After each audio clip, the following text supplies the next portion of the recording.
A yau mun zo mu sa gasa tsakanin manya-manyan mawaƙa. Za mu sa gasar waƙa tsakanin DJ AB Adam-A-Zango 2025.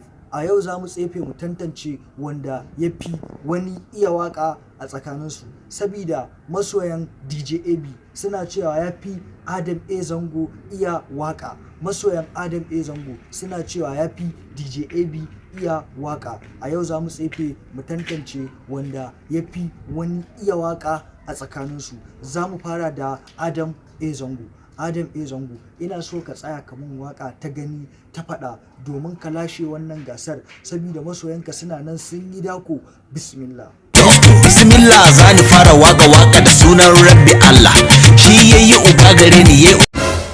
Gaskiya ne Adam-A-Zango, wannan waƙar da kai ta yi kyau sosai. Ni kaina na sara ma, amma me ka sake gwada min in tabbatar da ba bogi bane, ba loki ka kwasa ba. Bismillah. Saurara ku ji ni, wata waka za na tsara akan wasu 'yan matan kasar. Gaskiya ne Adam-A-Zango, wannan da kai ita ma ta yi kyau sosai. Na baka maki 80. Ina zuwa zan dawo kanka. DJ AB, kaga yadda Adam-A-Zango ya tsaya ya nutsu ya muna waka ta gani ta faɗa. Kai ma ina so ka tsaya ka mun waka ta gani ta faɗa, domin masoyanka suna nan suna dako ka ɗau wannan gasar da aka sa a 2025. Bismillah. Baba ni da banne, takawan baba da banne. Gaskiya ne DJ AB, wannan da kai ta yi kyau sosai, amma me ka sake gwada min in tabbatar da ba bogi bane kuma ba loki ka kwasa ba. Bismillah. Irina babu shi, mata na faɗa kaina wai har da ya ƙushi.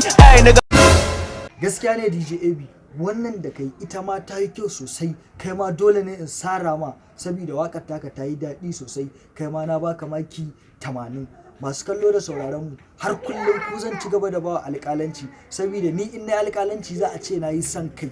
To ku da kuka gani wa ya fi wani iya waƙa tsakanin Adam-A-Zango DJ AB? Ku sa mana a comment section. Kar ku manta ku danna mana like, sannan in wannan ne farkon shigowarka, kar ka manta ka danna mana subscribing, kana ka danna mana alamar ƙararrawa domin samun shirye-shiryenmu da zarar mun ɗaura. Masarauta TV ta ku.